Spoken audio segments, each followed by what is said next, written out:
Let's crack CBSE 12th. Hello once again, class. Myself, Krishnakant Modi. I am going to take your classes for the subject of accountancy for standard 12th CBSE. मैं मेरे बारे में कुछ चीज़ें बता दूं. I am teaching this subject since 2010 in the city of Nagpur. As well as अब तक के मेरे 5 कंजिक्यूटिव एग्जाम में से 18 ऐसे स्टूडेंट्स रहे जिन्होंने 100 आउट ऑफ 100 स्कोर किया when it comes to the subject, as well as 100 से ज़्यादा बच्चे ऐसे रहे जिन्होंने 90 या 90 अबव स्कोर किया है. आप मेरी क्लासेस को रेगुलरली लाइव देख सकते हो on a platform of Unacademy, जहाँ पे आपको क्या करना होगा, you have to buy an Unacademy subscription. Subscription के बेनिफिट्स क्या क्या होते हैं? जैसा सब्सक्रिप्शन आपको डाउनलोड करना है तो पहले एप्लीकेशन डाउनलोड कीजिए आइदर प्ले स्टोर या ऐप स्टोर से. बेनिफिट्स ऐसे है कि वहाँ पे रेगुलर लाइव क्लासेस होती है, स्ट्रक्चर कोर्स होता है, कोर्स डिफाइन होता है कि भाई जैसा यूट्यूब पे अगर हम ढूंढते तो हमको ढूंढना पड़ता है इसके बाद क्या लेक्चर होगा, इसके बाद क्या लेक्चर होगा. वहाँ पे स्ट्रक्चर्ड कोर्स रहता है, आपको बार बार ढूंढने की जरूरत नहीं है. टेस्ट होती है, live test in the form of MCQ quiz होता है. अनलिमिटेड एक्सेस है, ना कि सिर्फ मेरा बट की the top educators which are available on Unacademy platform. साथ ही साथ में कंप्रहेंसिव कोर्सेज के बारे में मैं बता चुका हूँ आपको. ये स्ट्रक्चर कोर्स होता है, बार बार हमको ढूंढना नहीं पड़ता है. ठीक है. अच्छा, यहाँ जैसा लाइव क्लासेस का अगर मैं एक बेनिफिट बताऊँ तो लाइव क्लासेस का बेनिफिट ये होता है आप डिसिप्लिन में रहते हो. आपको पता है कृष्णा सर इतने समय लाइव आएंगे, हमको जाना ही है, तो कभी भी बैकलॉग जमा नहीं होता है कि बाद में देख लेंगे, ऐसा नहीं होता है. आपको कोई भी काउंसलिंग, कोई भी डाउट अगर with respect to subject, syllabus, content अगर करना है तो आप टेलीग्राम चैनल पे हमारी टीम से बात कर सकते हो. हमारे प्लान्स कुछ इस तरीके से जाते हैं. 1 month, 3 months, 1 month, 3 month, 6 month, 12 month का प्लान है, जिसपे अगर आप स्पेशल डिस्काउंट कोड यूज़ करते हो तो आपको 10% का डिस्काउंट भी मिल जाएगा. ये आपको याद रखना है. ठीक है. अगर आप देखोगे तो मेरा रेगुलर बैच जो चलता है वो चलता है 6 महीने का, प्लस मैं 3 महीने का रिवीजन लेता हूँ. 3 महीने का. अगर आपको चाहिए कि सिर्फ रेगुलर बैच तो गो फॉर 6 मंथ सब्सक्रिप्शन. आपको रिवीजन चाहिए तो go for 12 month subscription, regular plus revision. वही स्पेशल डिस्काउंट कोड यूज़ करके यू कैन गेट 10% डिस्काउंट. आपको कोई भी डाउट, कोई भी क्वेरी है तो ये मेरा व्हाट्सएप नंबर है, ये मेरा पैरेलल यूट्यूब चैनल है, फेसबुक आईडी, इंस्टा आईडी, ये मेरा टेलीग्राम आईडी. आप जहाँ भी जैसा भी चाहे मुझसे कम्युनिकेट कर सकते हैं. मैंने व्हाट्सएप पे ग्रुप बना रखे, कुछ स्टूडेंट्स के ग्रुप बना रखे, जिसमें बॉयज़ ग्रुप अलग है, गर्ल्स ग्रुप अलग है, जहाँ पे हम डिस्कशन करते हैं चीज़ों को लेके कि कौन से क्वेश्चंस कैसे हैं. कुछ डाउट है तो आप ग्रुप में डालते हैं, बच्चे कम्युनिकेट, बच्चे एक दूसरे से डिस्कस करते हैं, और कहीं अगर आप ट्रैक से भटक रहे हो तो उस पर जवाब मैं देता हूँ. तो now let's crack today's topic. शुरू करते हैं, चलिए आइए शुरू करते हैं.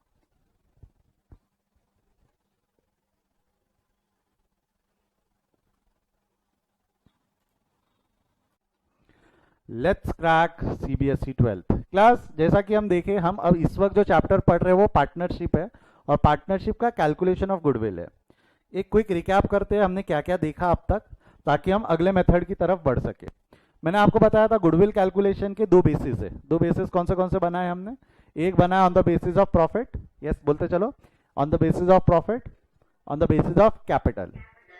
प्रॉफिट के बेसिस में 3 थे, average, weighted average, super profit. जहां प्रॉफिट बोल दिया, जहां हमने प्रॉफिट मेथड बोल दी, मेरे को बताओ प्रॉफिट के केस में गुडविल का फॉर्मूला क्या था? प्रॉफिट के केस में गुडविल का फॉर्मूला क्या था? Profit into number of year, बराबर है. Profit into number of year of purchase, बराबर है. Number of year of purchase. बस प्रॉफिट चेंज होता है. वो प्रॉफिट आइदर एवरेज रहेगा, वेटेड एवरेज रहेगा, या सुपर प्रॉफिट. हम 2 पढ़ चुके अब तक, एवरेज और वेटेड एवरेज. और ये मैंने आपको बोला था चार्ट में लिख लेना. ये शायद इन्फॉर्मेशन आप चार्ट में अब तक लिख चुके हो. आज मैं आपको सुपर प्रॉफिट मेथड पढ़ा दूंगा. सुपर प्रॉफिट मेथड आप लोगों ने उसको बाद में चार्ट में लिख लेना. ठीक है, शुरू करें. Super profit method. Super profit method में अगेन बोलो तो बेटा गुडविल का फॉर्मूला क्या रहेगा? गुडविल का फॉर्मूला बराबर है. गुडविल का फॉर्मूला वही रहेगा, profit into number of year of purchase, but the difference here will be, it will going to be super profit into number of year of purchase. Number of year of purchase. That brings us to the next question. What is super profit? What do you mean by super profit? Can anybody help me with that? Super profit मतलब क्या होता है? Can anybody help me with that? Super profit मतलब क्या होता है? Super profit.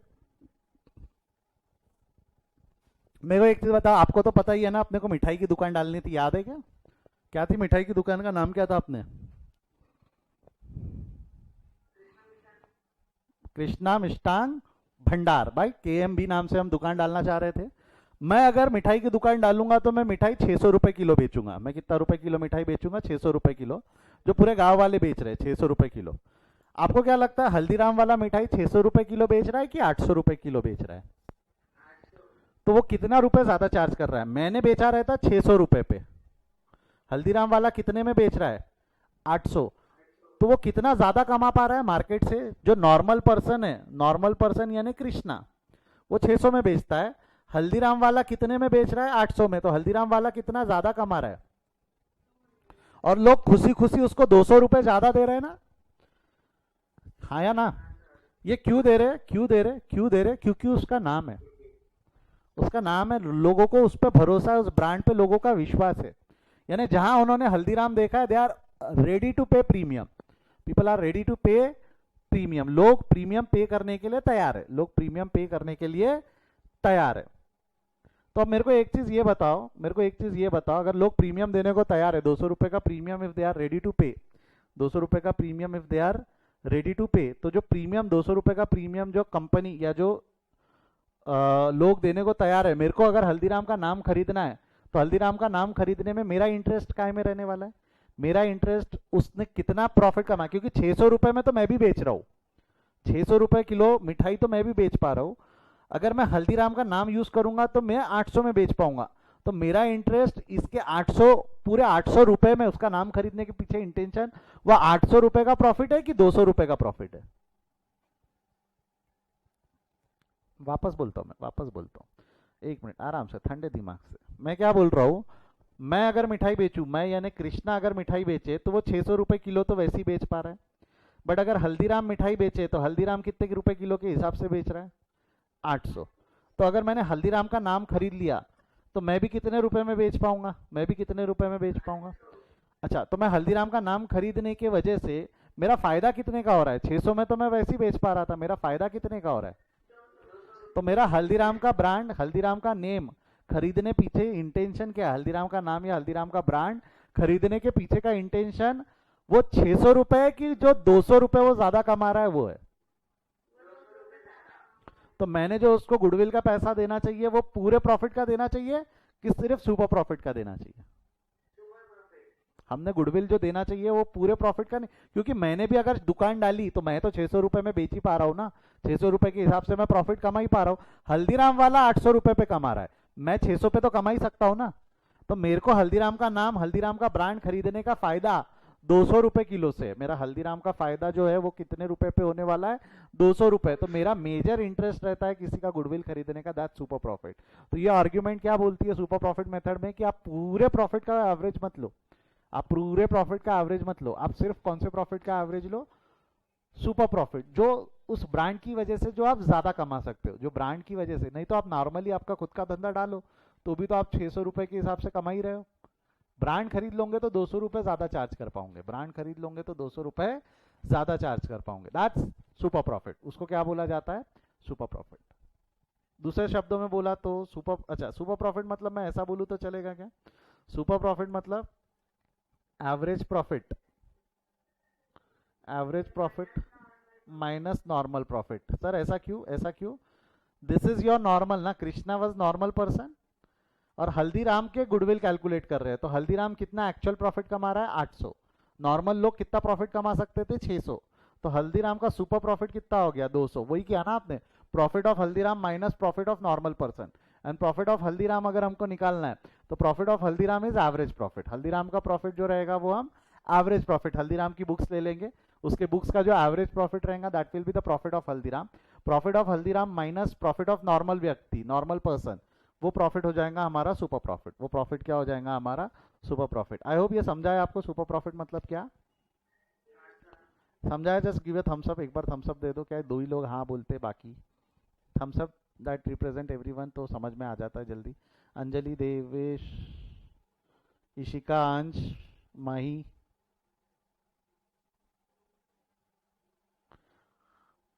अंश, माही समझाया बेटा? चलो, now what do you mean by normal profit? Next question is what do you mean by normal profit? क्या लगता है, what is normal profit? What is normal profit? क्या लगता है नॉर्मल प्रॉफिट? नॉर्मल प्रॉफिट का मतलब क्या होगा?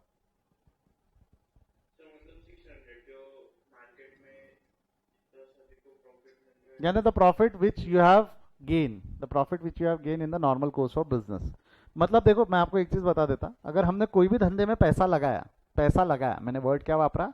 कोई भी धंधे में यदि अगर आपने पैसा, हाँ मैं बोल रहा हूँ, कोई भी धंधे में यदि अगर आपने पैसा लगाया तो दैट इज कैपिटल एम्प्लॉयड। तो आपको पता होता है कि आप इस धंधे में से कितना पैसा कमाओगे। भाई जैसा अगर आपने एफडी बनाई तो 7% का रिटर्न तो मिलेगा। एफडी लिया अगर हमने, एफडी बनाई तो 7% का रिटर्न मिलेगा। तो उसी तरह हर धंधे का एक प्रॉफिट मार्जिन फिक्स रहता है। जैसा अगर मान लो फिक्स यानी एक नॉर्मल इतना तो निकलना चाहिए।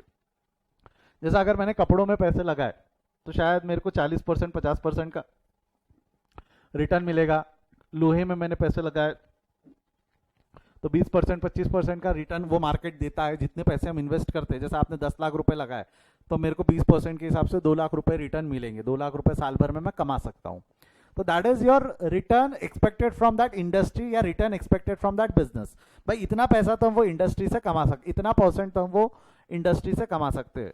तो दैट्स योर नॉर्मल प्रॉफिट। तो नॉर्मल प्रॉफिट कैसा निकाला जाता है? Capital employed into NRR. NRR is normal rate of return. NRR is normal rate of return, the normal return which that industry will going to yield you। Normal return जो वो industry आपको दे सकती है, normal return जो वो industry आपको कमाकर दे सकती है। एनआरआर क्या रहता है सर? हर इंडस्ट्री का अलग अलग रहता है। एनआरआर हर इंडस्ट्री का अलग अलग रहता है। ये क्वेश्चन में मेजरली आपको दिया रहेगा। This will be in percentage. NRR आपको क्वेश्चन में दिया रहेगा परसेंटेज में। आप थोड़े हायर लेवल पे जाओगे, प्रोफेशनल लेवल पे जाओगे तो आपको एनआरआर का कैलकुलेशन पूछेगा, बट अभी नहीं। अभी आपके लिए वो इंडस्ट्री का एनआरआर दिया रहेगा, इंडस्ट्री का एनआरआर दिया रहेगा। But that brings us to the next question, what is capital employed? बराबर है, एनआरआर अपॉन 100। ये कौन था? महक मोदी। मोदी जी आप रट क्यों रहे हो? आप मेरा सरनेम शेयर करते हो और रटने की कोशिश क्यों कर रहे हो?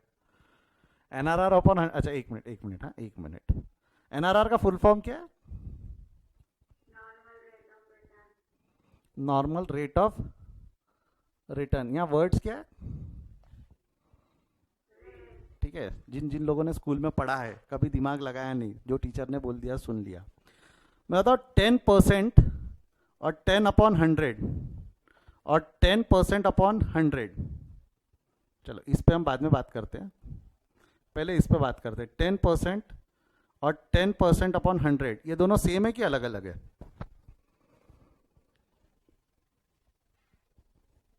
मैथ्स, थोड़ा सा मैथ्स, ठीक है। ये ए, ये B. Normal rate of return divided by 100, ऐसा आपका बोलना था। Normal rate of return divided by 100। मैंने अगर ये लिखा 10% और 10% डिवाइडेड बाय 100, तो ये वाला बोल रहा हूँ, ये वाला, ये दोनों सेम है कि अलग अलग है?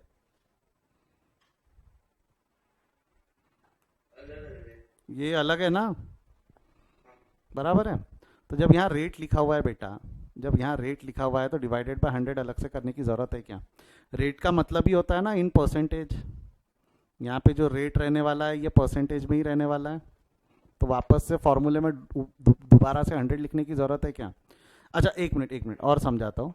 अगर ये 10% है, इसको मैं 10 अपॉन 100 लिखूँ, तो अब बताओ तो ये 10% और 10 अपॉन 100 ये दोनों सेम है कि अलग अलग है? ये 10% और 10 अपॉन 100 ये दोनों सेम है कि अलग अलग है? ये सेम है, बट 10% और 10% अपॉन 100, ये परसेंट यहाँ नहीं आना चाहिए, परसेंट को हटाना है। परसेंट यानी पर 100, पर 100 मतलब बचपन में पढ़ा होगा ना ऐसा, 10 पर 100, 10 पर 100 मतलब 10 अपॉन 100 जो ये लिखा है हमने। बट 10% अपॉन 100 यानी 10 पर 100 अपॉन 100 हो जाता। 10% अपॉन 100 मतलब 10 पर 100 अपॉन 100। तो बेटा ये फॉर्मूला, ये लिखने का तरीका गलत है।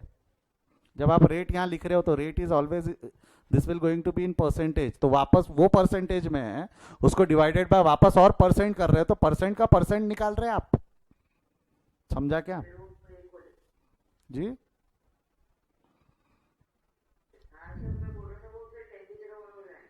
वो 1 हो जाएगा, एग्जैक्टली वो 10 की जगह 1% हो जाएगा। That will be wrong, that will be wrong. I hope महक आपको समझा है क्या गलती कर रहे थे आप। The formula is not capital employed into NRR upon 100. यहाँ अपॉन 100 लिख दिया तो आपने 100 का 100 निकाल दिया, जो कि गलत है. Capital employed into NRR, that's it. अब वो अपॉन 100 इसलिए लिख देते हैं क्योंकि कई बच्चों को यही अक्कल नहीं रहती कि परसेंटेज को 100 में कन्वर्ट करना पड़ता. परसेंट का सिंबल हटाने के लिए डिवाइडेड बाय 100 करना पड़ता ना. बट आप कृष्णा सर के स्टूडेंट हो, इतना मत रटो, इतना भी मत रटो. रटना ही नहीं है पहली बात, तो रटो मत चीज़ें. बढ़ू आगे.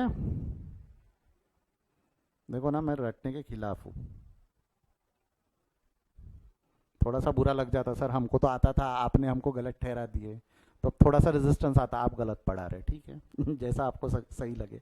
चलो आगे बढ़ते. कैपिटल एम्प्लॉयड मतलब क्या होता है? What do you mean by capital employed? What do you mean by capital employed? Anyone wants to try capital employed?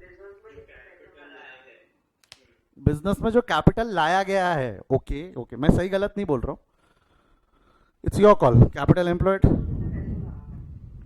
Business में जितने पैसे लगाया. ठीक है, ये बैलेंस शीट है, ये लाइबिलिटी साइड है, ये एसेट साइड है. ठीक है, एसेट साइड में जैसा मैंने एक आइटम लिख दिया इन्वेस्टमेंट, से इन्वेस्टमेंट है 10, फिक्स एसेट्स है 20, करंट एसेट है 30, और एक आपका फिक्टिशियस एसेट है, जैसा इसको ले लेते हैं डेफर्ड. फिक्टिशियस एसेट समझते क्या आप लोगों को? क्या होते हैं फिक्टिशियस एसेट?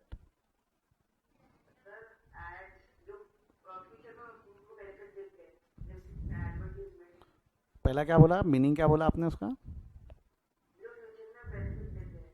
जो फ्यूचर में बेनिफिट देते हैं. नहीं, फिक्टिशियस एसेट्स का मतलब होता है वैल्यू लेस एसेट.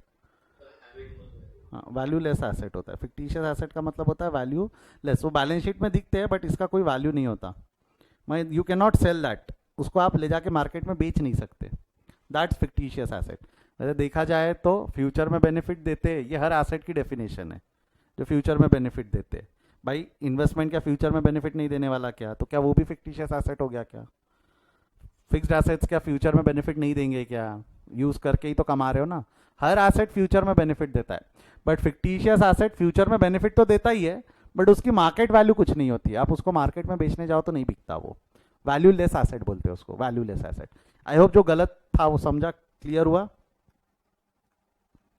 नहीं हुआ तो मेरे को एक मैसेज डालना. मैंने एसेट के ऊपर डिटेल डिस्कशन बढ़िया 1 घंटे 15 मिनट का करके रखा है, शेयर करूंगा. देखने की इच्छा होंगी तो देख लेना आराम से. 11वीं का टॉपिक है, 15 रुपये उसके अलग जमा करवा देना. ठीक है. कैपिटल जोक था भाई, जोक था, जमा करवाने की जरूरत नहीं है.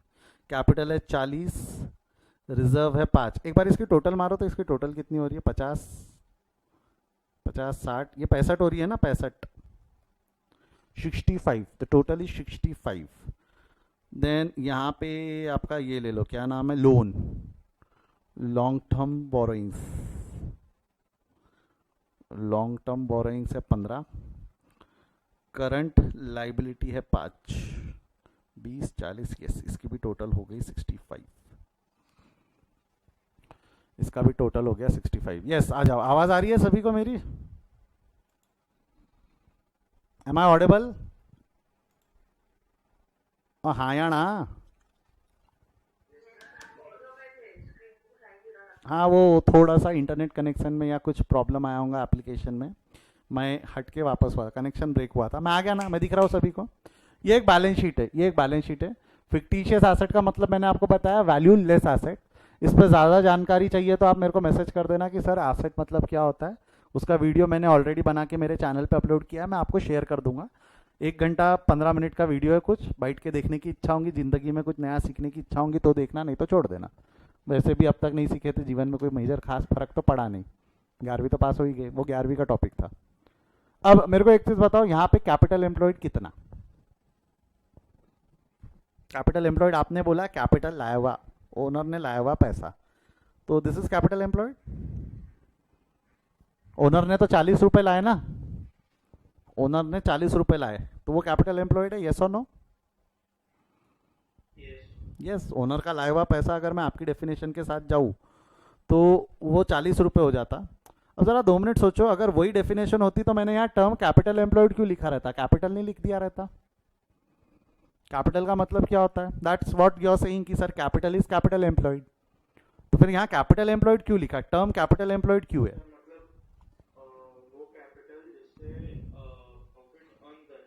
वो कैपिटल जिससे प्रॉफिट अर्न कर रहे। चलो एक सवाल मेरे को ये मिला है, हाँ तो अब बताओ। हाँ नहीं नहीं नहीं नहीं बेटा, बहुत ही ट्रैक से बाहर चले गए, बहुत ही ट्रैक से बाहर चले गए। Anyone else capital employed?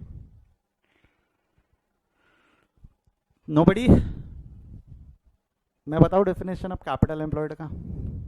कोई तो भी है जिनके स्कूल में हो चुका है ये, जो जवाब दे रहे थे डिवाइडेड बाय 100। महक आप ही थे, महक मोदी। कैपिटल एम्प्लॉयड मीनिंग समझा होगा ना कि सीधा फॉर्मूला रटा?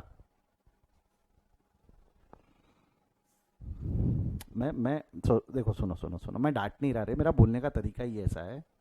और मेरे को गुस्सा तब आती जब आपको चीज़ें कोई रटा देता और आप समझने की शक्ति खो बैठते कि लॉजिक क्या है, तब मुझे गुस्सा आती। ये नहीं होना चाहिए आप लोगों के साथ, ध्यान रखो।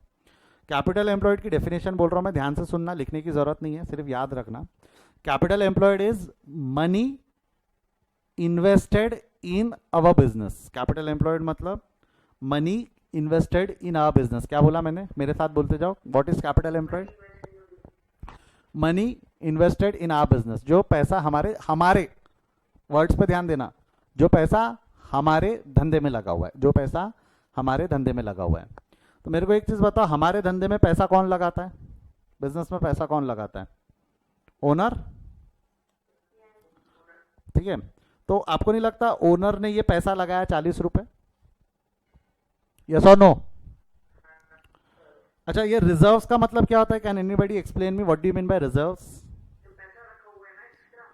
रिजर्व मतलब a part of profit set aside. Reserve मतलब क्या होता है? A part of profit set aside. तो आपको नहीं लगता part of profit which is set aside मतलब वो प्रॉफिट का पोर्शन है? प्रॉफिट पे किसका हक रहता? ये रिजर्व पे किसका हक है? ओनर का। तो रिजर्व पे हक ओनर का है, और ओनर ने अब तक लेके नहीं गया, ओनर ने ये फंड्स लेकर नहीं गए। मतलब ये भी तो पैसा एक तरीके से री इन्वेस्ट हो गया बिजनेस में। तो 40 रुपए तो उसने फिजिकल कैश लाया, 5 रुपए जो उसने कमाया उसी को री इन्वेस्ट कर दिया, तो that is again invested in the business. वो 5 रुपए भी इन्वेस्टेड इन द बिजनेस रहे। यहां तक समझा? उसके अलावा ये जो 10 रुपए है, उसके अलावा जो इन्वेस्टमेंट है 10 रुपए की, इन्वेस्टमेंट मतलब ये हमारे धंधे में लगा हुआ है कि हमने किसी और के धंधे में लगा दिया? बेटा इन्वेस्टमेंट है मतलब ये तू खुद के बिजनेस में लगाया है। जैसा अपने धंधे का नाम है कृष्णा मिष्टांग भंडार, अपन ने रिलायंस के शेयर्स खरीद लिए, तो रिलायंस के शेयर्स खरीद लिए तो वो मेरे धंधे में पैसे लगे हुए कि वो किसी और के बिजनेस में लगे हुए पैसे? तो ये मैं केएमबी की बैलेंस शीट देख रहा हूं, तो केएमबी ने इन्वेस्ट किया है, यानी हमने अगर पैसा इन्वेस्ट किया है तो ये इन्वेस्ट मैंने मेरे धंधे में किया है कि किसी और के धंधे में कर दिया? रिलायंस के बिजनेस में। मतलब ये मेरा बिजनेस हुआ, रिलायंस के बिजनेस में जो इन्वेस्ट किया वो मेरे बिजनेस में लगे कि किसी और के बिजनेस में लगे? किसी और के। तो that is not money invested in our business. वो हमारे बिजनेस में लगा हुआ पैसा नहीं है, वो हमारे बिजनेस में लगा हुआ पैसा नहीं है। साथ ही साथ ये जो फिक्टिशियस एसेट्स है, अभी मैंने आपको बताया फिक्टिशियस एसेट मतलब वैल्यूलेस, जिसकी कोई वैल्यू नहीं है। फिक्टिशियस एसेट्स मतलब क्या है? वैल्यूलेस। तो ये वैल्यूलेस मतलब मैंने ऐसी प्रॉपर्टी या ऐसे खर्चों में या ऐसी चीजों में पैसे लगा दिए जिसकी वैल्यू नहीं है, तो ये भी तो पैसे खत्म हो गए। ये पैसे मैं चाहकर भी वापस पा सकूंगा क्या? जैसा एडवर्टाइजमेंट आपने प्रीपेड करके रखी है, तो प्रीपेड एडवर्टाइजमेंट चाहकर भी आप वो खर्चा वापस पा पाओगे कि गया?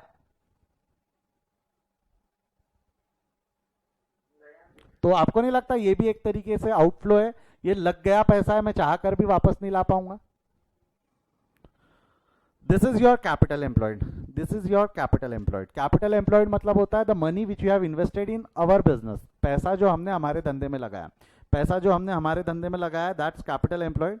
इसका अगर मैं फॉर्मूला बनाना चाहूँ, बचपन में आपने एक चीज पढ़ी होंगी, आई डोंट नो पढ़ी है, शायद सभी ने पढ़ी है, liability is equal to asset. बराबर है क्या? तो मैं अगर इससे formula liability is equal to asset और येलो वाली चीजें मैं सारी एक जगह करना चाहूँ, तो क्या मेरा फॉर्मूला ऐसा बन सकता है क्या? कैपिटल प्लस रिजर्व, ठीक है, capital plus reserve. Investment, investment asset side में, एसेट साइड में तो साइड चेंज साइन चेंज ऐसा बोलूं तो चलेगा क्या?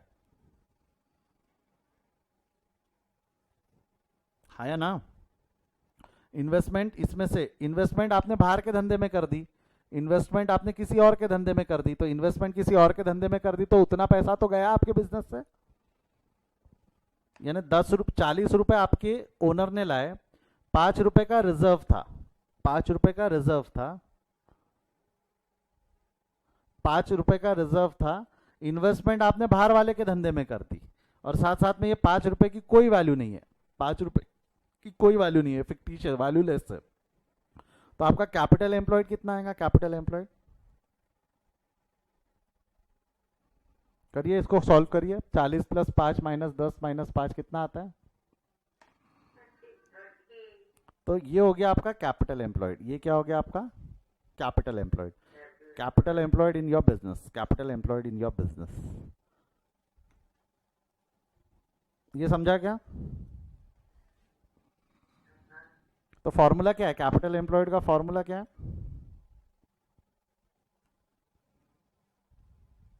बोलिए, फॉर्मूला क्या है?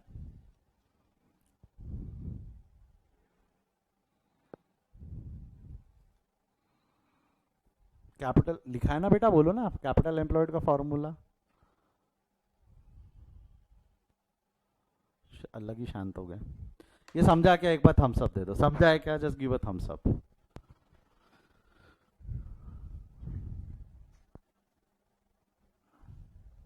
मैं क्या है ना, इसलिए मैं बोलता हूँ कभी भी आप ऑडियो में आंसर मत दिया करो। वो 1-2 जन ऑडियो में आंसर देते, फिर वो 1-2 जन जो रहते वो चुप हो जाते, तो ऐसा लगता कि समझा नहीं। सर फिक्टिशियस एसेट का एक एग्जाम्पल बताओ। बोले फिक्टिशियस एसेट्स के कई एग्जाम्पल हो सकते हैं, जैसा प्रिलिमिनरी एक्सपेंस। सुना है क्या आपने प्रिलिमिनरी एक्सपेंस? क्या होता है, कोई बता सकता है प्रिलिमिनरी एक्सपेंस?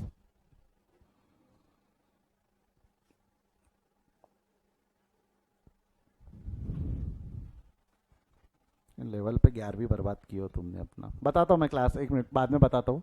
सोचित पेशेंस रख, मैं बताता हूँ फिक्टिशियस एसेट का एग्जाम्पल। मैं एक चीज बताओ, ये यहाँ तक समझा? येलो कलर से आपने एक फॉर्मूला बनाया, जो ब्लू कलर से हाईलाइटेड है, क्या मैं इससे भी एक फॉर्मूला बना सकता हूँ क्या? मतलब मेरा क्या बोलना है, देखो ऐसा करो, करो तो एक कैलकुलेशन करके बताओ तो। 20 प्लस 30 माइनस, ये साइड चेंज साइन चेंज है ना, 20 प्लस 30 माइनस 15 माइनस 5, करो तो कितना आ रहा है इसका आंसर?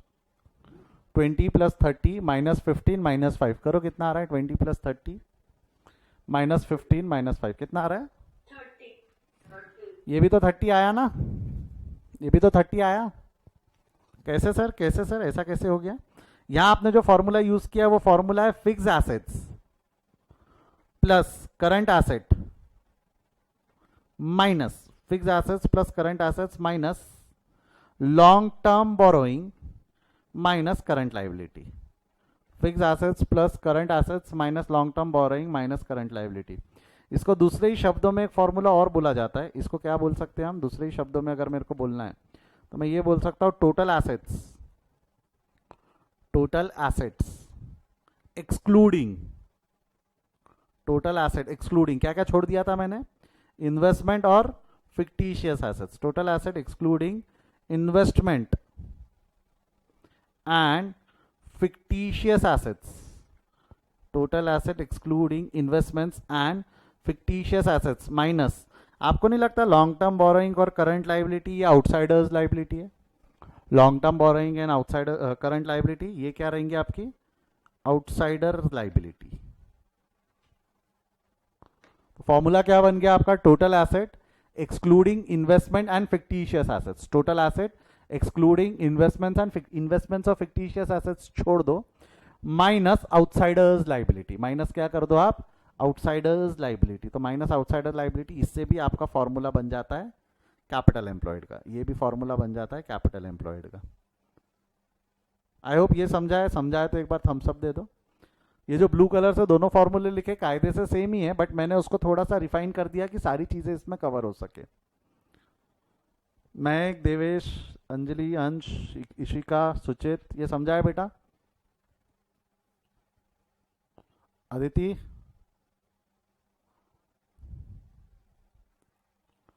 तो हमने दो फॉर्मूले बनाए कैपिटल एम्प्लॉयड के, दो फॉर्मूले, एक कैपिटल यानी एक लाइबिलिटी के रास्ते से, लाइबिलिटी के रास्ते से जाना है तो फॉर्मूला है capital plus reserve minus investment minus fictitious assets, minus fictitious assets. और दूसरा फॉर्मूला था एसेट के रास्ते पे, एसेट के रास्ते का फॉर्मूला क्या था आपका, total asset, total asset excluding investment and fictitious assets. ये छोड़ देना, टोटल एसेट्स में से ये दो चीज छोड़ देना, minus outside liability, minus outside liability. एक सवाल मुझसे पूछा गया है बार बार, सर जरा ये तो बताओ ये फिक्टिशियस एसेट्स का मतलब क्या होता है, what do you mean bye fictitious assets? बेटा गुडविल भी इंटेंजिबल है, तो गुडविल क्या फिक्टिशियस हो गया क्या? ऐसा नहीं है। मेरे सर पे बाल है इसलिए मैं लड़का हो गया क्या? मैंने कपड़े पहने इसलिए मैं लड़का हो गया क्या? या मैंने कपड़े पहने इसलिए मैं इंसान हो गया क्या? बंदर को भी कपड़े पहना दो बट वो इंसान नहीं हो जाता। Fictitious asset are valueless asset. हाँ वो वैल्यूलेस, वो इंटेंजिबल है, बट ऐसी बहुत सारी चीजें हैं जो इंटेंजिबल है बट फिक्टिशियस नहीं है। फिक्टिशियस बनने के लिए it has to be valueless. Example के तौर पे चलो एक एग्जाम्पल लेते हैं। जो डेफर्ड रेवेन्यू एक्सपेंडिचर्स होते हैं ना, मेजरली जो डेफर्ड रेवेन्यू एक्सपेंडिचर्स होते हैं वो फिक्टिशियस एसेट्स होते हैं। अब इसके लिए ये समझना पड़ेगा सर डेफर्ड रेवेन्यू एक्सपेंडिचर्स क्या है। डेफर्ड रेवेन्यू एक्सपेंडिचर्स का मतलब क्या होता है? कौन है सुचित, तेरा फेवरेट एक्ट्रेस कौन है? सुचित तेरी फेवरेट एक्ट्रेस कौन है? ले लो कोई भी, मतलब कोई भी चलती, कुछ तो टेस्ट होगा। अच्छा महक मोदी, आप, हाँ अच्छा महक मोदी, आपका फेवरेट एक्टर कौन है?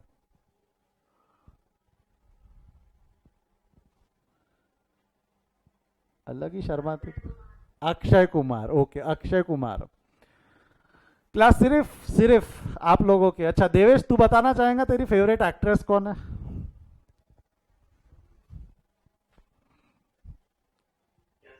Favourite actress? तुम पगले हो कि कैसे रहे इस क्लास के लड़के लोग ऐसे इतने लुल? हाँ बेटा किसी और को बताना, तेरे में और मेरे में जेंडर का कोई फर्क नहीं है, तो मैं जानता हूं कि कहां तक सोच जाती है, ठीक है?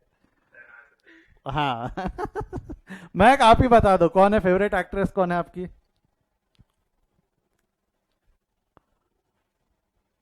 यस महक। काजल, अरे बाप रे ठीक है, सुनो देखो क्लास में बताता आपको। अक्षय कुमार और Kajal they are good friend of mine, आपको पता नहीं है बट ठीक है इनसाइड्स बता रहा हूँ मैं, they are good friend of mine. ऐसे ही मैंने अक्षय को फ़ोन किया, ला अक्की, और अक्की कहाँ है, कहाँ घूम रहा? बोले कहीं नहीं, बोले सूर्यवंशम रिलीज होने वाली थी, हुई नहीं, ये लॉकडाउन वॉकडाउन आ गया तो पिक्चर डिले हो गई। मतलब कोई बात नहीं, वैसे ही वेल्ला होगा तू। बोला हाँ, बोला एक काम कर फ्लाइट पकड़ नागपुरा। तो मैंने काजल को फ़ोन लगाया, she is my childhood friend, मतलब मैं मेरे बचपन से मैं उसको जानता हूँ, वो तो मेरे से बड़ी है ऑफकोर्स। मैंने बोला काजल दीदी कहाँ हो? तो बोले कहीं नहीं, बोले बस ऐसी वेल्ले बैठी हूँ, मेरे को तो पिक्चर वैसे भी नहीं मिल रही थी, अभी भी नहीं मिल रही, तो जीवन में मेरे कोई ज़्यादा फर्क पड़ा नहीं। अरे अपना अक्की भाई आ रहे बोले मिलने को, तो आप भी आओ उनके साथ। तो काजल और अक्षय दोनों साथ में नागपुर आए मिलने के लिए। वो दोनों आए, मैंने यहाँ यहाँ यहाँ स्टूडियो में, मेरे स्टूडियो में उनको बुलाया, दोनों को यहाँ खड़ा किया, आप लोगों से इंटरेक्ट किया। आप लोगों को जब मैं बोलता हूँ कैमरा चालू करो तो कैमरा किसी के चालू नहीं होते, बट उन दोनों को देख के सबके कैमरा शुरू हो गए। खुशी के मारे आपके खुशी का ठिकाना ना रहा। ये महक, महक ने तो बेचारे अक्षय कुमार को देख के बेहोश, कैमरे से गायब, बोले दिख ही नहीं रही महक, कहाँ गई? बोले नीचे गिरी हुई है। ये जो अंश है ना बेटा, अंश मैं बता रहा आपको, अंश का बोलना है कि सर हम देखते नहीं, बोले बट वो काजल के चेहरे से उसकी नजर ही ना हटे। ये सब हुआ। हाँ चलने दे आगे। मैं तो इसीलिए हंस दिया, उसने काजल बोली। अब आया ना बराबर लाइन पे, हाँ बराबर। जब भी पूछा तो बताया नहीं, तू बोलता तो तेरे बोलने पे अपन ने अनुष्का को भी बुलाए रहते। हाँ, मैंने तेरे को पूछा था, मैंने तेरे को पूछा था। Okay, control your emotions and motions. Control your emotions and motion. Let let me complete the story. अच्छा, इसके बाद क्या हुआ? आप लोगों से मिले, आप खुश हुए। मैं इन लोगों को लेके चला गया फ्यूल स्टेशन पे। फ्यूल स्टेशन, आई होप शायद आपको रेस्टोरेंट का नाम पता है। मैं फ्यूल स्टेशन में चला गया। वो क्या, अक्षय पिछली बार आया था तो उसने बोला था यार फ्यूल स्टेशन के सैंडविच बहुत बढ़िया है। तो काजल पीछे पड़ गई, इसने तारीफ किया है तो आज तो खिलाना पड़ेगा, मेरे को ले जाना पड़ा। वहां गए, हमने बढ़िया सैंडविच खाए। उसके बाद मैं इनको वापस एयरपोर्ट छोड़ने गया। जब मैं एयरपोर्ट छोड़ने गया तो काजल अक्षय को घूरे, अक्षय मेरे को घूरे। मैं बोला कुछ तो गड़बड़ है। मैंने अक्षय को पूछ लिया कि अक्षय हुआ क्या, मैटर क्या है। बोले कृष्णा देख यार, बोले कहीं मैं अगर स्पेशल अपीयरेंस देने जाता हूँ ना तो मैं 5 करोड़ रुपए लेता हूँ। तो अपना दोस्त है, तेरे से 1 करोड़ रुपए तो लूंगा। बोला कर दिया ना दोस्ती में पैसे की बात। मैंने मेरे अल्टू का डिक्की खोला, उसमें से 5 करोड़ रुपए निकाले, उसके मुंह पे मारे, बोला निकल। मेरे कुछ सवालों के जवाब देना। मैंने मैंने जो अक्षय कुमार को 5 करोड़ रुपए दिए, ये मेरा खर्चा है या नहीं? यस और नो? अबाउन यस और नो? ये मेरा खर्चा है। अच्छा, इसका बेनिफिट मेरे को कितने साल मिलने वाला है? इसका बेनिफिट मेरे को कितने साल मिलने वाला है? मतलब आपको नहीं लगता मार्केट में एक खबर चलेगी कि कृष्णा सर के पास क्लास लगा ले? क्या कृष्णा सर के पास क्लास लगा ले, अकाउंट समझे ना समझे एक आधे सेलिब्रिटी से मिलना हो जाता, बराबर है? हाँ हाँ भी बोल रहा नाला है। अकाउंट समझे ना समझे आपको नहीं। अच्छा हाँ, हीरो से मिलना मिल जा रहा। अच्छा मेरे को तो ये खबर मार्केट में कितने साल चलेंगी? हाँ हाँ चलो ठीक है, ठीक है, कोई नहीं, बढ़ो। बराबर है ना? हाँ, ये खबर मार्केट में कितने साल चलेंगी? इस साल तो मैंने अक्षय और काजल को बुला लिया। आपको नहीं लगता आपके जूनियर्स ये पूछेंगे यार सर ने पिछले बार अक्षय और काजल को बुलाया था, इस बार वरुण और आलिया को ही बुलाते क्या करके? आपको नहीं लगता अगली बैच ये एक्सपेक्टेशन लेके एडमिशन ले लेंगी? तो जो जो 5 करोड़ रुपए मैंने आज स्पेंड किए, वो 5 करोड़ का बेनिफिट मेरे को इसी साल मिलने वाला है कि अगले साल भी मिल सकता है? तो मेरे को बताओ वो खर्चा जो है, वो खर्चा 1 साल का है कि 1 साल से ज्यादा का है? हाँ, और मैंने क्या कोई कैपिटल एसेट अक्वायर कर लिया क्या? मैंने अक्षय और काजल को खरीद के रख लिया क्या?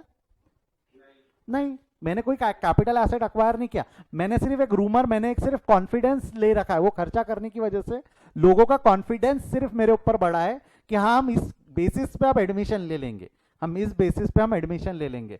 तो दिस इज व्हाट, मैंने कोई एसेट अक्वायर नहीं करके रखा। मेरे पास कोई एसेट नहीं है, दैट जो आप बोल रहे थे इंटेंजिबल है, ठीक है। बट अगर मैं बात करूं तो डेफर्ड रेवेन्यू एक्सपेंडिचर, मतलब मैं ऐसा बोलूं तो चलेगा क्या? Deferred revenue expenditure is any expenditure due to which there is an increase in profit. दो पगले तो पक्का रहेंगे जो पक्का एडमिशन ले लेंगे। There is an increase in profit, benefits are more than a year and no capital asset is acquired. मैंने कोई कैपिटल एसेट अक्वायर करके रखा है क्या? नहीं। अब जब मेरे पास कोई कैपिटल एसेट अक्वायर नहीं है तो ये जो एडवर्टाइजमेंट का खर्चा है, जो 5 करोड़ रुपए मैंने एडवर्टाइजमेंट का खर्चा कर रखा है, ये कोई एसेट के फॉर्म में दिख रहा होगा कि ये इंटेंजिबल होगा? ये जो खर्चा है ये कोई एसेट के फॉर्म में दिख रहा होगा कि इंटेंजिबल होगा? इंटेंजिबल। मैंने कोई एसेट, कोई कैपिटल एसेट अक्वायर नहीं किया। बट क्या ये वाला जो एडवर्टाइजमेंट का खर्चा है ये मैं किसी को बेच सकता हूं क्या? क्या ये एसेट नाम का खर्चा, जो डेफर्ड रेवेन्यू एक्सपेंडिचर नाम का खर्चा, या मैं किसी को सेल करने जाऊं तो मैं बेच सकता हूं क्या? नहीं, ये हम किसी को बेचने जाए तो हम उसको बेच नहीं सकते। तो ये एक्सपेंडिचर कौन सा एक्सपेंडिचर हो गया आपका? Deferred revenue expenditure. और ये deferred revenue expenditure fictitious asset है। ये डेफर्ड रेवेन्यू एक्सपेंडिचर कौन सा एसेट हो गया आपका? Fictitious asset. एक एग्जांपल और है आपका फिक्टिशियस एसेट का, एक एग्जांपल और है। बचपन में आपने ये पढ़ा है क्या, लॉस ऑन इशू? कहीं सुना सुना लग रहा है क्या लॉस ऑन इशू या डिस्काउंट ऑन इशू? ये सुना है क्या कहीं पे? कहां पर, कौन से चैप्टर में? कंपनी में, यानी शेयर्स में और डिबेंचर्स में, राइट? तो मेरे को एक चीज बताओ, जैसा मैंने अगर डिबेंचर्स इशू किए, 5 लाख रुपए के डिबेंचर इशू किए, जिसके ऊपर में मेरा 10,000 रुपए का लॉस हुआ है, लॉस है, डिस्काउंट देना पड़ा था मेरे को, 10,000 रुपए का डिस्काउंट देना पड़ा। तो ये जो 10 और ये 5 लाख के जो डिबेंचर्स मैंने इशू किए, ये 5 साल तक मार्केट में रहने वाले हैं, इसका बेनिफिट मेरे को 5 साल तक मिलेगा। तो ये जो 10,000 रुपए का खर्चा, ये खर्चा 1 साल का है कि it has to be allocated over the period of asset? ये पूरा खर्चा मैं पहले साल में अलोकेट कर दूं क्या? पहले साल में अलोकेट नहीं होगा, it has to be allocated over the period of 3 year. मतलब ये साल में 2,000 डालो, ये साल में 2,000 डालो, ये साल में 2,000 डालो, ये साल में 2,000 डालो, ये साल में 2,000 डालो, जब तक कि आप इसको अलोकेट नहीं करोगे। जैसा पहले साल में 2,000 डाल दिया तो बैलेंस बच गया 8, 2 डाल दिया तो बैलेंस बच गया 6, ये 8, 6, 4, ये जो बैलेंस रहेगा, आपको नहीं लगता this has to be carried forward जब तक कि हम उसको खत्म ना कर दे? यस और नो?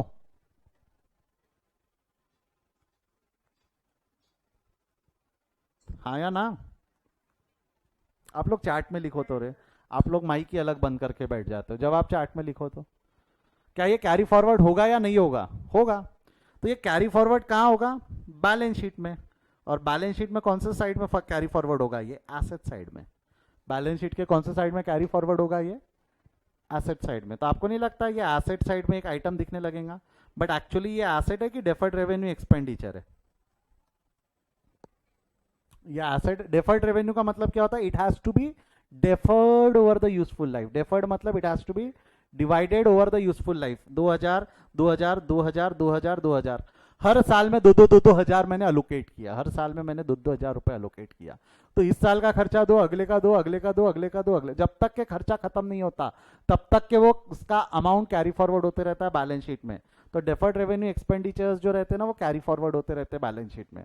और ऐसे डेफर्ड रेवेन्यू एक्सपेंडिचर्स जो रहते हैं जो बैलेंस शीट के एसेट साइड में आ गए, बट एक्चुअली ये एसेट का कोई वैल्यू नहीं होता, ये एसेट हम बेचने जाए तो हम उसको बेच नहीं सकते, तो they are called as fictitious assets. तो उसको हम क्या बोलना चालू कर देते हैं? Fictitious assets. समझा क्या? चैट में लिखो तो यस और नो।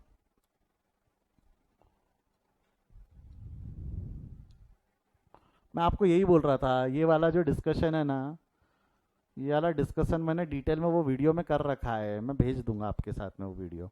बट वो देखने से पहले आप लोगों को सबसे पहले एक्सपेंसेस देखना पड़ेगा। एक्सपेंसेस समझता है क्या आपको? एक्सपेंसेस, एक्सपेंस मतलब क्या समझता है क्या? एक्सपेंस बहुत बेसिक सवाल है। What do you mean bye expense? कोई बताना चाहेंगे? एक्सपेंस खर्चा, बराबर, खर्चा। जाने दो, मैं नहीं छेड़ रहा आपको एक्सपेंस पे, मेरे और आप 15 मिनट उसमें ले लोगे। ये समझा गया यहाँ तक? हाँ या ना? अब जरा ध्यान देना, ध्यान देना। लास्ट में अब एक आप एवरेज प्रॉफिट निकाल लोगे। अब आप लास्ट में क्या निकाल लोगे? Average profit. एवरेज प्रॉफिट कैसे निकालते हैं वो आपको आता है, हम 2 दिन पहले पढ़ चुके हैं, 2 दिन से वो पढ़ रहे थे। Total profit divided by total number of years, total profit divided by total number of years. ये एक्चुअली स्टेप बन गए आपके। स्टेप बन गए मतलब कैसा?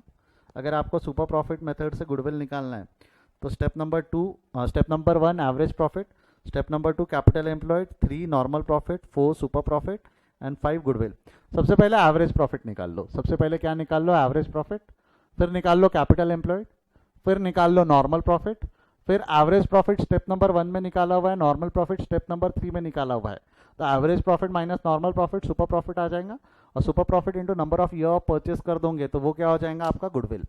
वो क्या हो जाएगा? आपका गुडविल। तो this is the steps which we are going to follow to calculate goodwill under super profit method. Step number 1 average profit, capital employed, normal profit, super profit and goodwill. तो ये जो स्टेप्स है, ये जो steps है, इसको लिखना है आपको। मैं बता देता कहाँ लिखना है। you'll have to write that steps here। ये जो है ना, ये सुपर प्रॉफिट का, यहाँ डाउनवर्ड एरो दो, 1 2 3 4 5, यहाँ पे ये वाले स्टेप्स लिख के रख लो। गुडविल कैलकुलेशन के जो स्टेप्स मैंने यहाँ लिखे हुए, स्टेप नंबर 1 एवरेज, कैपिटल, ऐसा करके इसको लिखना चालू करो। किसी को कोई डाउट है अब तक के डिस्कशन में तो पूछ लो। रहा सवाल एक्सपेंसेस और एसेट का, तो मैं आपके ग्रुप में लिंक शेयर कर देता हूँ, इच्छा हो तो देख लेना, नहीं तो छोड़ देना, कोई दिक्कत नहीं।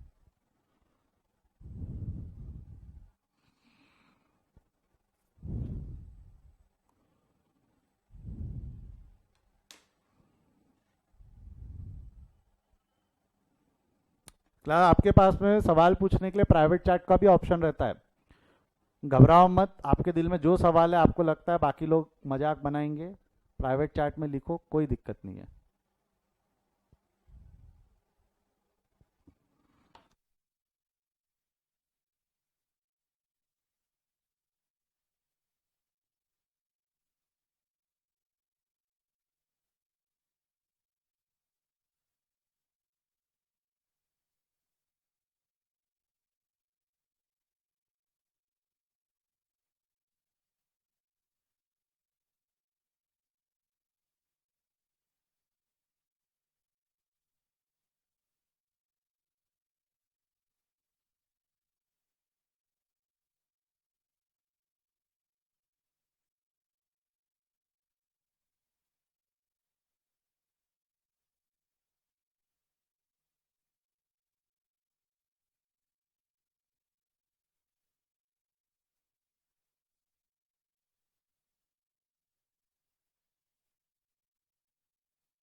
क्या हो जाए तो आवाज करना।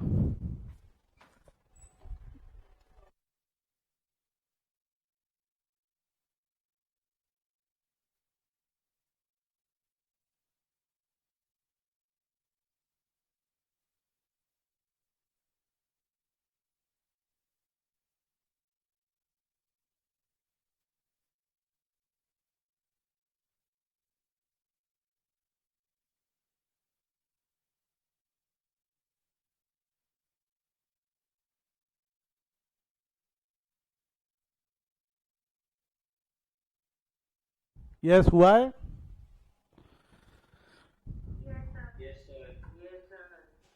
चलो बढ़ रहे हैं आगे। अभी हम एक क्वेश्चन सॉल्व करते हैं इसके बेसिस पे। क्वेश्चन नंबर 6 क्या लिखा हुआ है, ध्यान से पढ़ना। Messrs. ABC, a partnership firm, had provided you with the following information to calculate the goodwill for 2 years of purchases via super profit method. Super profit method से निकालना है। Normal rate of return is 10%, NRR 10% दिया हुआ है। मैंने आपको पहले ही बोला था एनआरआर आपको निकालने के लिए आने नहीं वाला, वो मेजरली क्वेश्चंस में दिया रहने वाला है। ईयर दिए हुए, पहला साल, दूसरा साल, तीसरा साल, चौथे साल में लॉस है, बस ध्यान दे देना।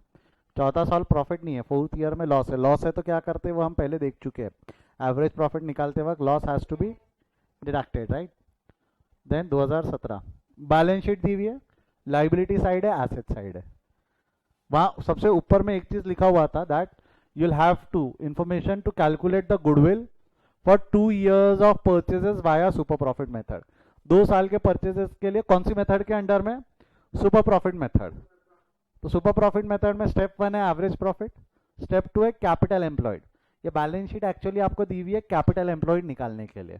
कैपिटल एम्प्लॉयड निकालना है तो आप चाहो तो लाइबिलिटी का रास्ता भी चुन सकते हो, आप चाहो तो एसेट के रास्ते से भी चुन सकते हो।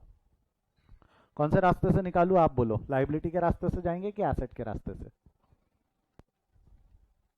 दो फॉर्मूले थे ना, capital plus reserve minus investment minus fictitious assets करूँ कि total asset minus outside liability?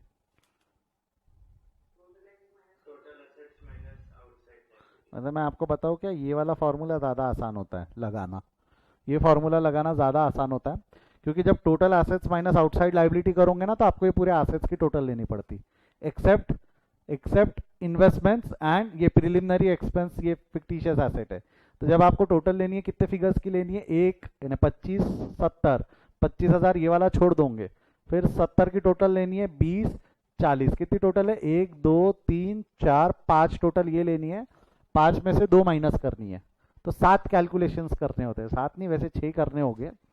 But वहीं अगर आप लाइबिलिटी के रास्ते से जाओगे तो देखो कैपिटल की टोटल निकाली हुई है, 1 लाख रुपए निकाली हुई है ना कैपिटल की टोटल। उसमें बस रिजर्व जोड़ना है, वो 1 लाख प्लस 1 लाख माइनस ये कर देना इन्वेस्टमेंट, माइनस कर देना फिक्टिशियस एसेट। तो कैलकुलेशन कौन सा आसान पड़ता, एसेट का कैलकुलेशन आसान पड़ता कि लाइबिलिटी का कैलकुलेशन आसान पड़ता? शांति हो जाते अलग ही आप लोग। कौन सा कैलकुलेशन आसान पड़ता, लाइबिलिटी वाला कि एसेट वाला?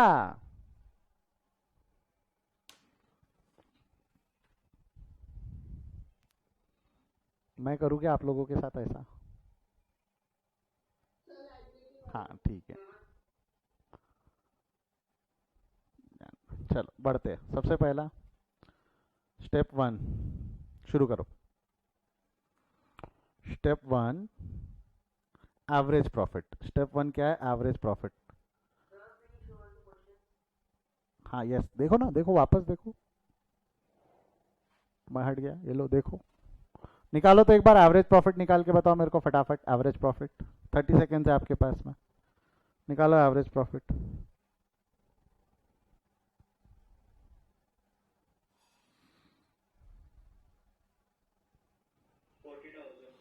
एक जवाब मुझे मिला है 40। अच्छा, एक जवाब मिला है मुझे 1 लाख।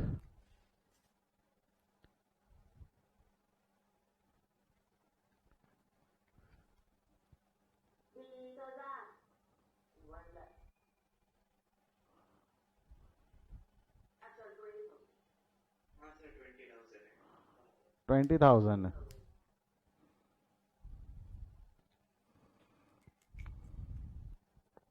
चलो आ जाओ। एवरेज प्रॉफिट कैसे निकालोगे? एवरेज प्रॉफिट 30 प्लस 40 प्लस 50, ऐसा कर लिखता हूँ मैं। 30 प्लस 40 प्लस 50 माइनस लॉस था ना अगले साल का, 54,000 का लॉस है, माइनस 54 प्लस 34 डिवाइडेड बाय 5 करो, कितना आएगा ये? 1 लाख डिवाइडेड, अच्छा ये 1 लाख जिन्होंने जवाब दिया था वो 1 लाख टोटल दे रहे थे, वो कोई बात नहीं। 1 लाख डिवाइडेड बाय 5 अगर आप करते हो तो आपका एवरेज प्रॉफिट आ जाएगा 20,000। एवरेज प्रॉफिट कितना आ गया? 20,000। आई होप ये जमता। Step number 2 capital employed. Capital employed का फॉर्मूला क्या है? कैपिटल कौन से रास्ते से जाओ आप ही बोलो, लाइबिलिटी का रास्ता या एसेट का रास्ता? कौन से रास्ते से चले जाएंगे? लाइबिलिटी। लाइबिलिटी का रास्ते से जाएंगे तो फॉर्मूला क्या हो जाएगा? Capital plus reserve minus investment minus fictitious assets. करो, कैपिटल कितना है? कैपिटल कैपिटल कितना है बोलो? 1 लाख। रिजर्व कितना है? रिजर्व रिजर्व देखो, रिजर्व कितना है? अगेन 1 लाख। रिजर्व कितना है? अगेन 1 लाख। इन्वेस्टमेंट्स कितने? Investments 25,000। You are going to subtract investments, 25,000 के इन्वेस्टमेंट सब्ट्रैक्ट हो जाएंगे। फिक्टिशियस एसेट्स, फिक्टिशियस एसेट्स के नाम पे ये एक है ना, प्रिलिमिनरी एक्सपेंस। करो प्रिलिमिनरी एक्सपेंस को सब्ट्रैक्ट करो 50,000 से, माइनस 50,000, दैट्स इट। करो टोटल करो, कितना आ रहा है ये? 2 लाख माइनस 75,000, 1,75,000।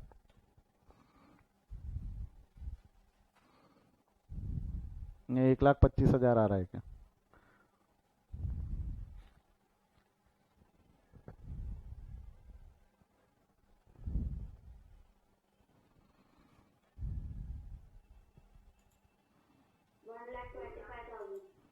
कितना आ रहा है? 1,25,000। 1,25,000 ठीक है, 1,25,000।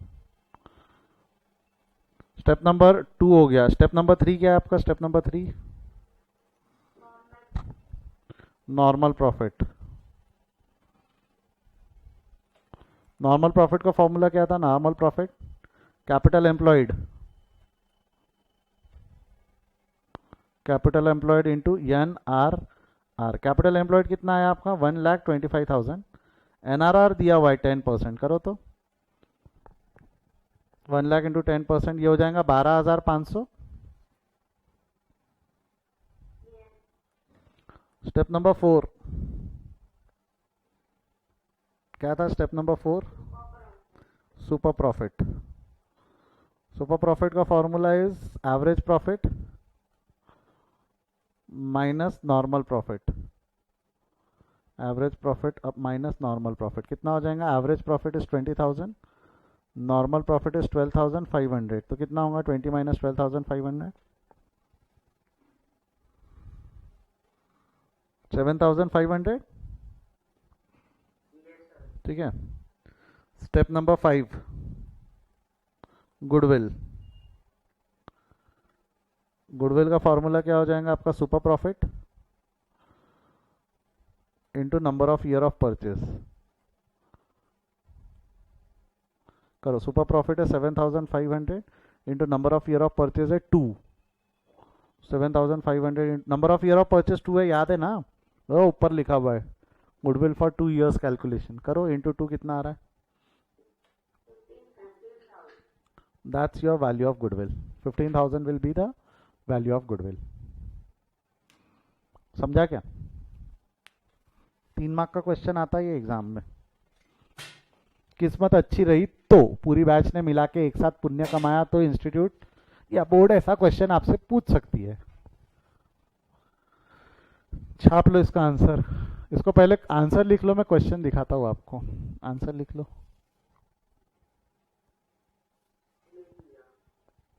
लिख लिया सर, आपके साथ ही लिख लिया. ठीक. हाँ मैं भूल जा रहा हूँ बेटा, रोज आज मैं भेजता हूँ. आपकी भी बैच को भेजना है, एक सुबेरे में भी बैच चल रहा है फाउंडेशन का, उसमें भी भेजना है. भेजता हूँ आज, मैं भेजता हूँ आज रात को, दोनों को भेजता हूँ.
हो गया है क्या लिख के सभी का? ये लिख लो. क्वेश्चन देखना है, क्वेश्चन का स्क्रीनशॉट ले लो. अभी के लिए ले लो स्क्रीनशॉट प्रॉब्लम नंबर 6 का.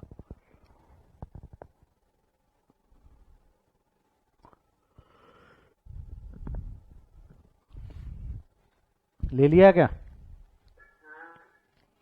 मार्क करो प्रॉब्लम नंबर 7, 8 होमवर्क.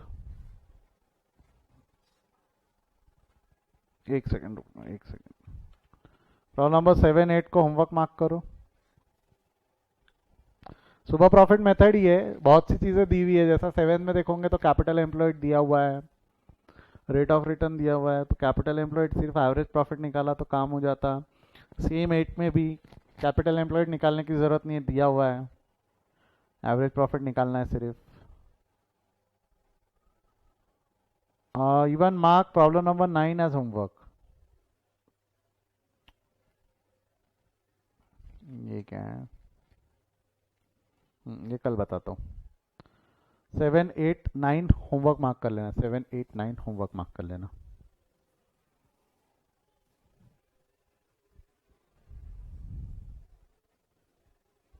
ठीक है, चलो आज यहीं रुकते हैं हम। आई होप आपको समझा है कि सुपर प्रॉफिट कैसे कैलकुलेट किया जाता है। आज हम यहीं रुकते हैं, इसके आगे हम कल कंटिन्यू करेंगे। टुमारोज क्लास इज इंपॉर्टेंट क्योंकि ये वाला एक नया क्वेश्चन, अलग क्वेश्चन है जो आपके एनसीईआरटी में है, इस पर हम कल डिस्कशन करने वाले हैं। तो आज यहीं रुकते हैं। See you tomorrow. Good day, bye bye, see you, take care.